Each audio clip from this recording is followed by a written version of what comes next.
अष्टावक्र महागीता 7वां अध्याय। यहाँ पर जनक अपने आप को महासागर बताते हैं। श्रीमद् भगवद गीता में भी भगवान ने आत्मा को सागर का नाम दिया है, जिसकी छोटी बड़ी नदियों रूपी इच्छाएं सागर समान आत्मा के अंदर प्रवेश कर जाती हैं। ऐसे व्यक्ति को ही परम सुख की प्राप्ति होती है। इच्छाओं से लिप्त व्यक्ति कभी उस सुख को प्राप्त नहीं कर सकता। राजा जनक ने इस समुद्र के 2 गुण बताए हैं। पहला तो यह है कि ये श्रेष्ठ हैं और दूसरे अनंत हैं, जिसका कोई अंत नहीं है। मेरे लिए सभी अपने हैं। कैसे? क्योंकि सब मुझसे ही उत्साहित होते हैं और मेरे में ही अनेक क्रियाएं करते हैं। और अनंत, जिसका कोई अंत नहीं है, तो उसका आरंभ ही क्यों होगा? इस कारण से मैं आरंभ और अंत से भी आगे हूं।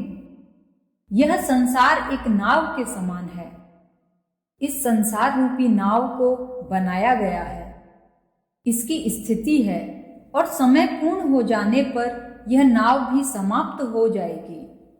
जनक बताते हैं कि यह नाव घूम रही है बिना किसी उद्देश्य के। यह नाव भटक रही है। जिस दिशा की ओर वायु चलती है, यह नाव भी उसी ओर जाने लगती है। लेकिन इस नाव के भटकने से मेरे ऊपर कोई प्रभाव नहीं पड़ता है। ये चले न चले, मंद गति से चले या तीव्र गति से चले, मुझे कोई आपत्ति नहीं। मुझे इसके इन व्यवहारों से किसी प्रकार का कोई कष्ट नहीं पहुंचता। इसका होना न होना मेरे लिए एक समान है। जनक बताते हैं कि महासागर में जैसे लहरें उठती हैं और शांत हो जाती हैं, तो उनसे सागर की सीमा में किसी प्रकार की न तो बढ़ोतरी होती है और न ही अभाव होता है। इसी प्रकार मन रूपी वायु से आत्मा में जो वासनाओं, इच्छाओं आदि की लहरें उठती हैं या शांत हो जाती हैं, मेरे आत्मस्वरूप होने में न तो वृद्धि होती है और न ही अभाव। ये समस्त हानि और फैलाव तो स्वार्थ के कारण है। स्वार्थ सम्मान मांगता है। सम्मान के न प्राप्त होने पर अपने को तुच्छ मानने लगता है और सम्मान प्राप्त हो जाने पर वह स्वयं को बड़ा मानने लगता है। गुब्बारे की भांति फूल और पिचक जाता है। सांसारिक व्यक्ति तो सम्मान मांगते ही हैं और साधु सन्यासी भी इसी की इच्छा करते हैं। वे भी सम्मान और प्रतिष्ठा के बैंड बाजे के साथ जय जयकार करवाते हैं, शोभा यात्रा निकलवाते हैं, ऊंचे सिंहासन पर ही बैठते हैं। यह सारा नाटक तो महान यानी कि श्रेष्ठ बनने के लिए करते हैं। वे स्वाभाविक नहीं हैं, जो इन स्वार्थ की लहरों से प्रभावित हैं। जनक बताते हैं कि मैं इन सब से अप्रभावित हूं, अतः मेरा न कोई विस्तार है और न ही अभाव है। मैं तो समान हूं। जनक बताते हैं कि मैं आत्मज्ञान रूपी, जिसका कोई अंत नहीं है, ऐसा महासागर हूं, जिसमें यह जगत मात्र एक कल्पना है। इसका कोई अस्तित्व नहीं है।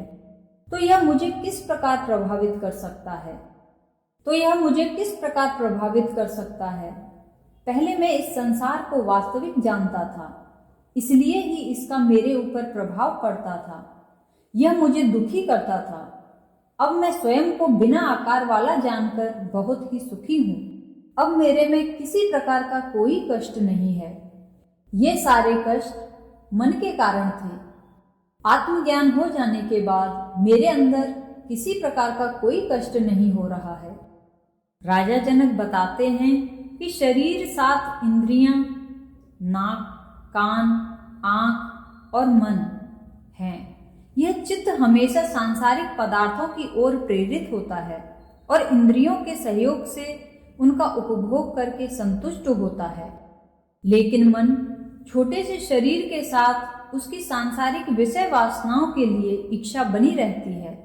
इसी वासना के कारण व्यक्ति को नया शरीर प्राप्त होता है। अतः इस जगत के समस्त विषयों का नाता केवल शरीर और मन तक ही है। यही करने वाला कर्ता और भोग करने वाला भोक्ता है। यही सांसारिक पदार्थों का उपभोग करते हैं। मैं इनसे अलग आत्मा स्वरूप हूँ, जो कि न तो करने वाली है और न ही भोगने वाली है। इसलिए इस आत्मा का सांसारिक पदार्थों से कोई रिश्ता नहीं है। न तो आत्मा विषयों में है और न ये विषय उस अनंत विकार रहित आत्मा में है। इसलिए मैं आत्मज्ञानी होने से सदैव इन सांसारिक विषयों से अलग हूँ। इन सांसारिक पदार्थों के प्रति स्नेह केवल शरीर और मन के हैं। इस कारण मैं सभी इच्छाओं से मुक्त हूँ। मेरे विषयों में किसी प्रकार की इच्छा नहीं है। मैं ऐसी अवस्था में स्थित हूँ। राजा जनक बताते हैं कि मैं आत्म स्वरूप हूँ तथा आत्मा के लिए यह सारा जगत इंद्रजाल के समान माया और भ्रमित दिखाई देता है। यह माया जाल चित्त और इंद्रियों को ही प्रभावित करता है, जो कि ज्ञान रहित हैं। जो प्राणी आत्मज्ञान को जान चुके हैं, उन पर इसका कोई प्रभाव नहीं होता। वह इस सारे नाटक को खेल के समान देखते हैं। जब तक प्राणी ज्ञान रहित था, तब तक मैं इसको इंद्रजाल को वास्तविक मानता था, जिसके कारण सुख दुख, अच्छा बुरा, लाभ हानि, शुभ अशुभ आदि के बारे में विचार करता था।